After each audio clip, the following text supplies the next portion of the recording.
when you were speaking about that, you listed off a number of statistics showing that black people are more likely to get stopped by police because they have more guns. My question is, why do you think they have more guns?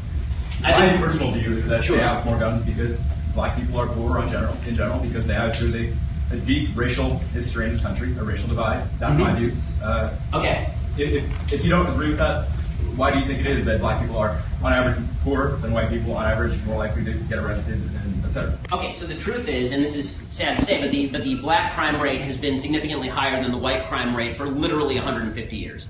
It's been very high for a very long time. The black murder rate was 10 times the white murder rate in 1900. So this has been true for a very, very long time. And the real question is, why didn't that ratio narrow right after the Civil Rights Movement? Right? Because presumably things changed after the Civil Rights Movement. So, and why exactly is it effect of white privilege when black people kill black people, which is the majority of people who are killing each other, right? The vast majority of black on black, the vast majority of black crime is black on black crime, right? It's not black on white crime. The reason that I would suggest that there is such high violence rate in the black community is specifically now because you have a culture where there are young black men growing up with no fathers in the home. The black middle class was growing actually pretty quickly in the 1950s, and then in the 1960s, a couple of different things happened that really trashed the system. One was the welfare system said, unfortunately, to black fathers and black mothers that you are better off if you actually don't stay in the home. You get benefits that increase if the father leaves, right? And then that creates an incentive to single motherhood, which is seriously problematic because the government can't be daddy, right? Only a father can really be daddy. And then, beyond that, there is a long history, and this has been maintained. And this is where I will agree that there is quote-unquote white privilege, but not now. So it used to be white privilege, and now it's actually a lefty argument. So the white privilege was, and this is true, that white police forces did not police inner-city black communities or southern black communities. So when black people killed each other, the white police forces just said, fine, go ahead and kill each other.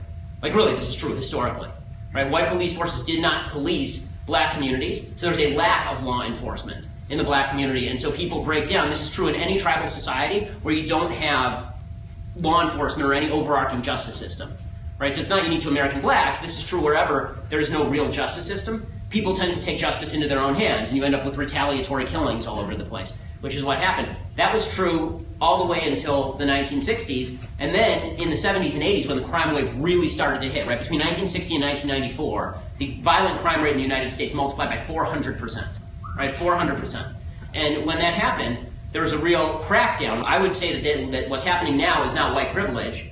What I would say is that, Jim Crow created terrible systems of law, and those systems of law allowed cultures to flourish that were violent and problematic. And then that was exacerbated by the federal government getting involved and under-policing.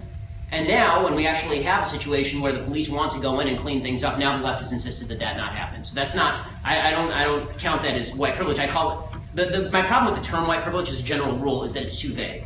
What I just laid out for you is a relatively specific narrative with actual cures. Right? White privilege does suggest that there's some cabal of white people out there saying, I want black people to die. I don't think that's true.